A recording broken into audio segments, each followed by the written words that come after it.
Her words still ring like broken glass in my head.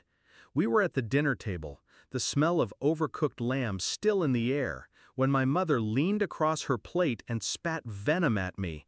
"Your success means nothing. Anna's the only daughter who matters." I remember staring at her, fork in hand, my chest tightening, but my face calm. The years of silent digs, the comparisons, the casual cruelty. This was the blade finally pressed against my throat. So I said it, my voice level, cold. "Then watch me cut you out forever." But they didn't know that night wasn't just a threat, it was a promise. Anna was always her favorite, pretty, pliable, needy, the daughter who played the role. I was the one who worked, law school, late nights, partnerships earned, not handed. I thought for a long time that if I stacked enough achievements, my mother would finally look at me and see more than a shadow. But favoritism is a sickness. It rots everything. It made Anna lazy, arrogant. It made me hungry, relentless. And in their world, that hunger was inconvenient. It reminded them of their own failures. Still, I tolerated it, until the betrayal bared its teeth. It started with whispers, a partner at my firm mentioning my sister showing up with confidential information she couldn't have known. Then, documents I had drafted, missing from my files but somehow reappearing in her hands. I dug, quietly. Bank accounts, transfers, my mother's signature authorizing Anna's business expansion, siphoning money that was mine. And worst, my father's trust fund, the one meant for me, was already being funneled to her. It wasn't just neglect, it wasn't just words at a dinner table. They were actively stripping me, piece by piece. And when I realized it, I felt no tears, no heartbreak, just clarity. Revenge is best taken with steady hands.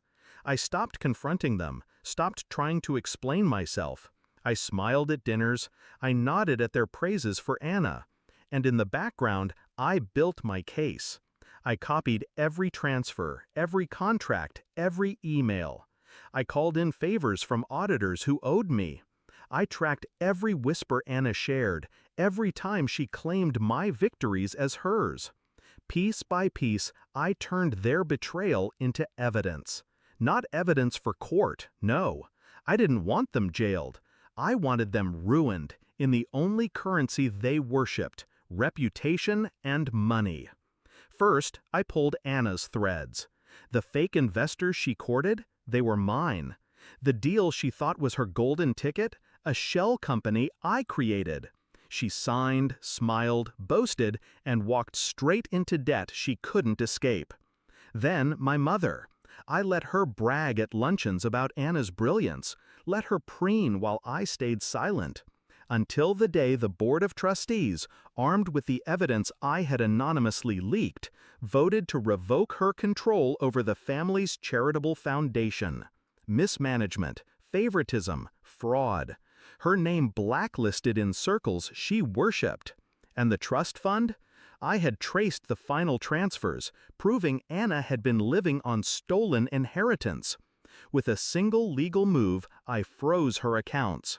Overnight, the credit cards stopped working, the cars were repossessed, the house payments bounced. I didn't need to raise my voice, I didn't need to explain. I simply watched as the empire they tried to build on my bones collapsed. The night of their unraveling, they invited me to dinner again. The table was quieter this time. No smug smiles, no superiority. Anna's hands shook as she lifted her glass. My mother's eyes darted, searching for a lifeline that wasn't there. Finally, she broke the silence.